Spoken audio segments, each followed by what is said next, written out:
Lloyd Brown. Hello, Steve. Why wells fail? How are you, sir?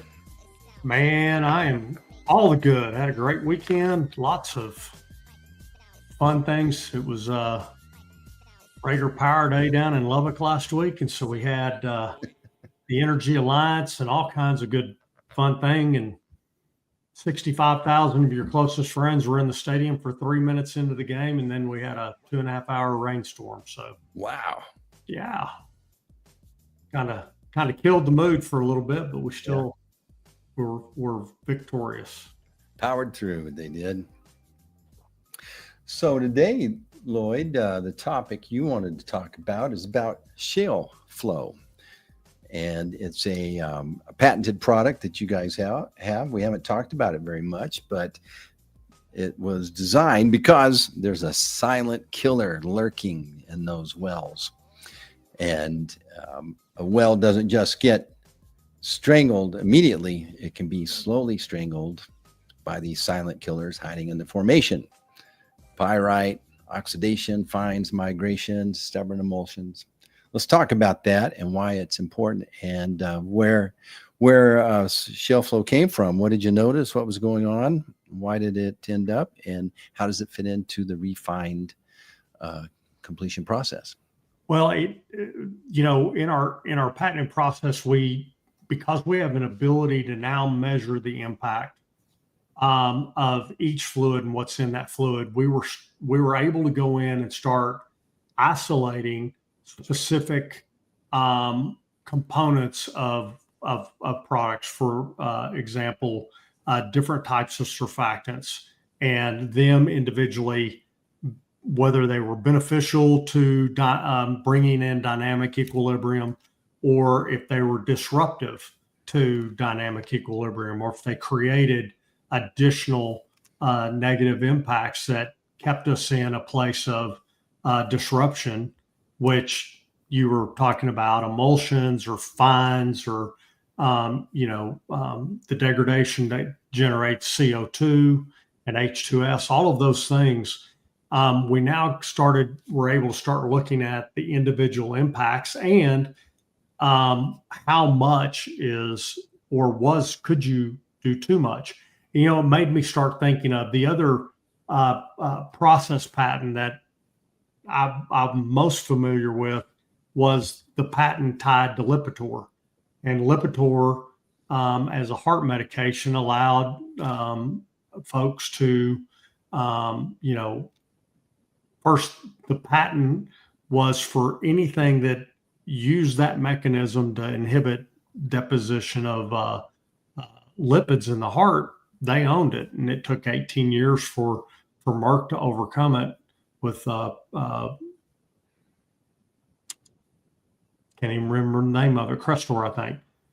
But when we're looking at this and something that you now know, you can take too much Lipitor or a statin, and there's negative effects that are happening with it. And one of them is really joint aching. And so folks have learned, hey, more's not better, and maybe we need to look at different ways of doing that. That's what we're looking at, and that's how ShaleFlo came about, because we started first with single components and looking at it, and our old company, Smart Chemical, we did single product components just like everybody else, and we thought we had the one thing, right? Shell Guard, and then we got into SmartFlow, and we're looking at all this. Well, as we started going through the process and utilizing our patented process and evaluating, we found out that there's a balance depending on the type of geology and how much of each component did you need without having to overtreat and overmask of another one. And so we found out that we were having to use too much of one component to mask the detrimental effects of another component that we were doing in there. And it's different for each type of geology, the way the mineralogy of that specific target geology. And so that's one of the biggest ahas. ShaleFlo is a product but it's a product that resulted from the process, instead of, hey, we have this product, we think it's really good, let's try to find some tests that make it look good and go sell it. No, going through the process, ShaleFlo is a result of it. And the variants, there's different variants based on the complexity and the ratios of the minerals that we see in there. And so it's really a bespoke product that's a result of the process, rather than, saying, hey, this is the size of shoe that you need, and by the way, it'll fit anything. It's like those one size fit all hats, right? Mm-hmm. Yeah. There are some heads those don't fit. Yeah. Just imagine if everybody, your mom, remember your mom took you shopping for school back in the day, and wouldn't it be weird if they walked into the store and it just was one size, and that's what you had to wear the whole year? That wouldn't work. But why do we expect it to work when it comes to, products that we pour down whole, and it's that same reasoning is here.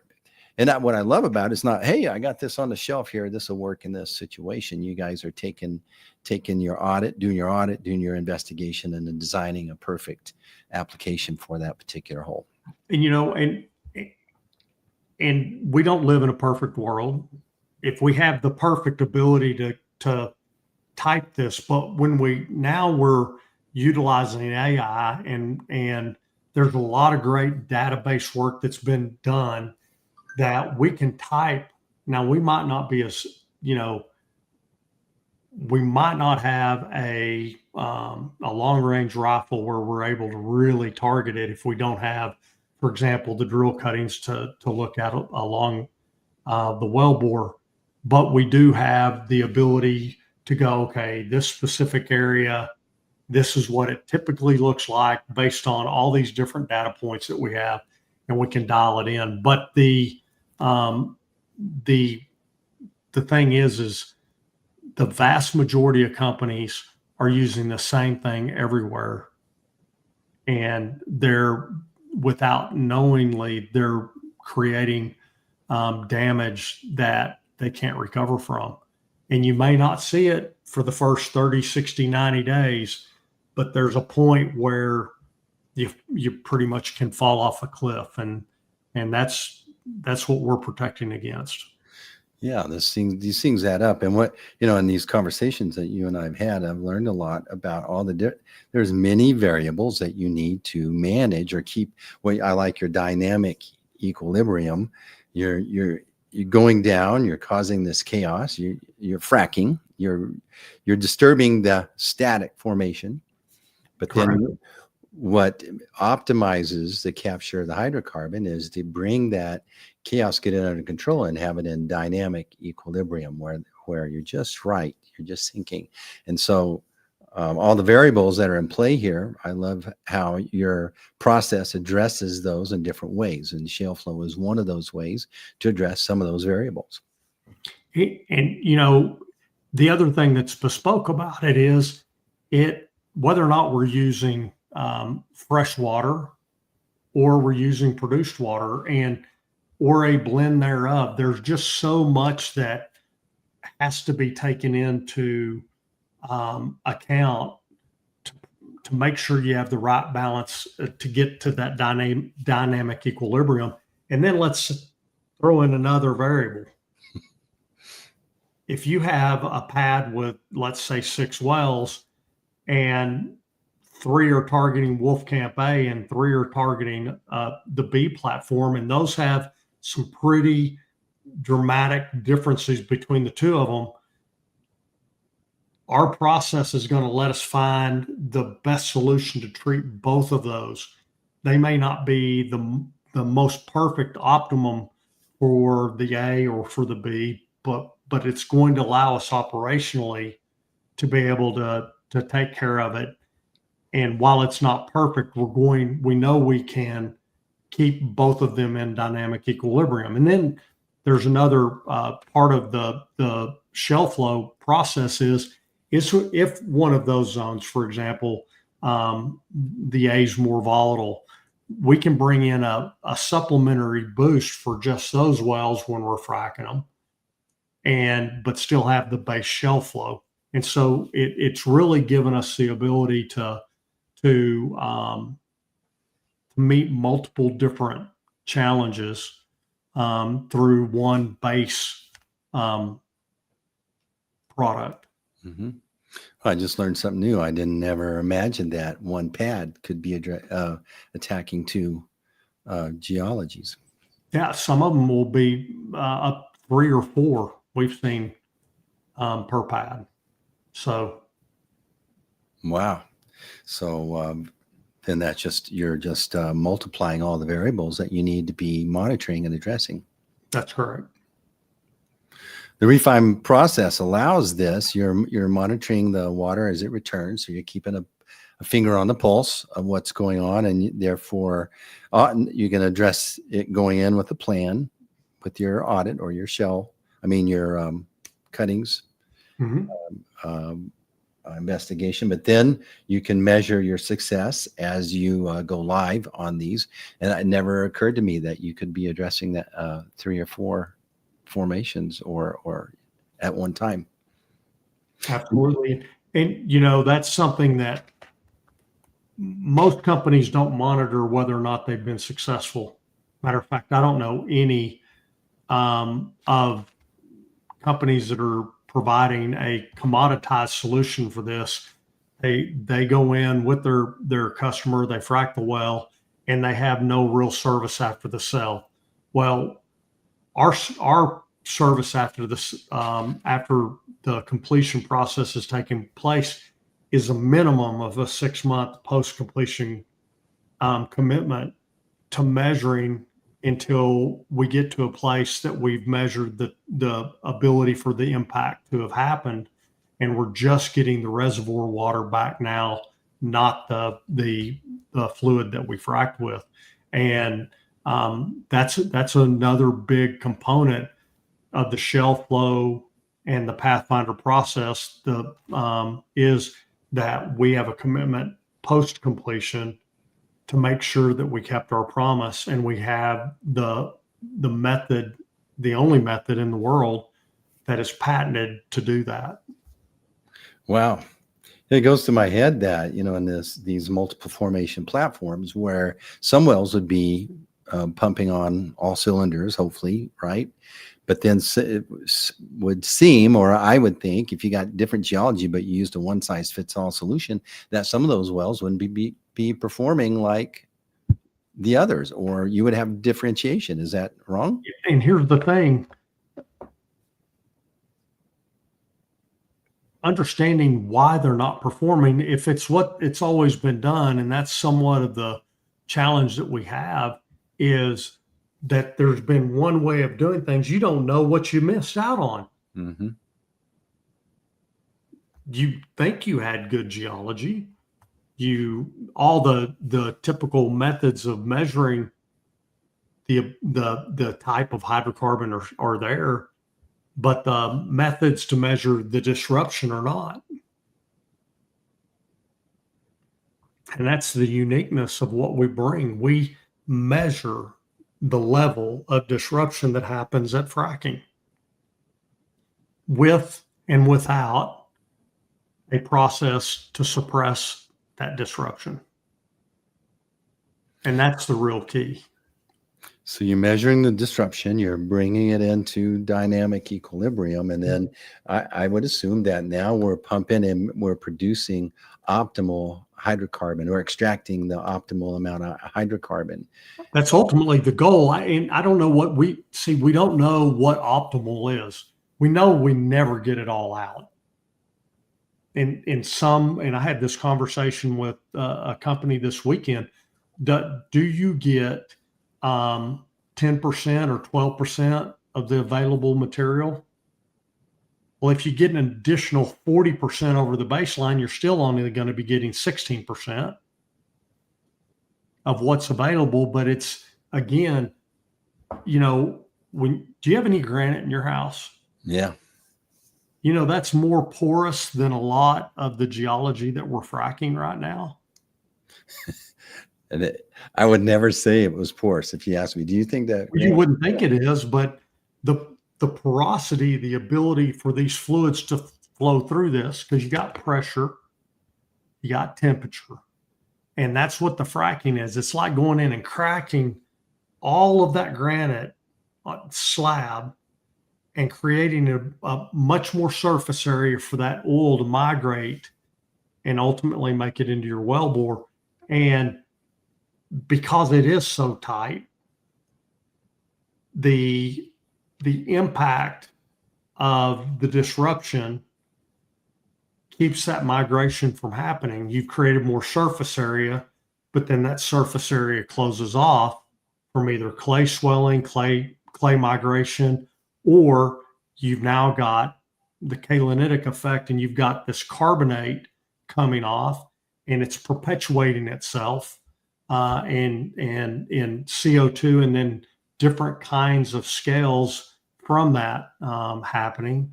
You have H2S coming and it's just, you take something that's like this and you just constrict it to where it's really small. And the only thing that's small is water and methane.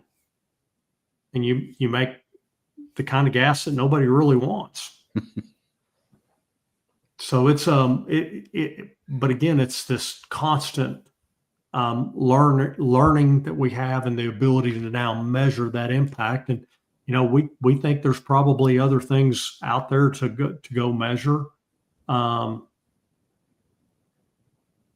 We just don't know what those are yet, but now it's funny when it's like that picture you see of the old lady and then it's actually two pictures in one. Yeah. That's kind of how this is. You've been looking at a long time, but you now see a whole nother picture. Mm-hmm. And that's why ShaleFlo became what it is and what we're talking about today. We have the ability to see the other picture.